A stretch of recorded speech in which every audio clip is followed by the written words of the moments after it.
Welcome to the informative new Realme 10 Pro Plus, and I'll show you how to mute ringtone on this device.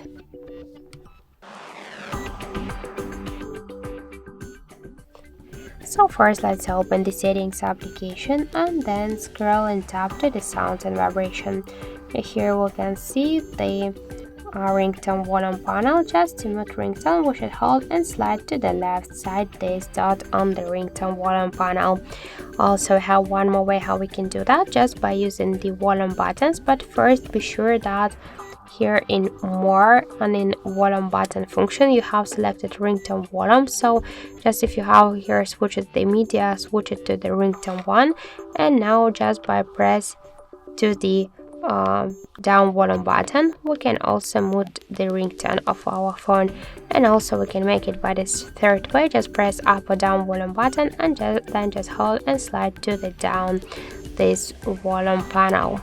So that's it. Thank you for watching, and if you find this video helpful, don't forget to leave a like, comment and to subscribe our channel.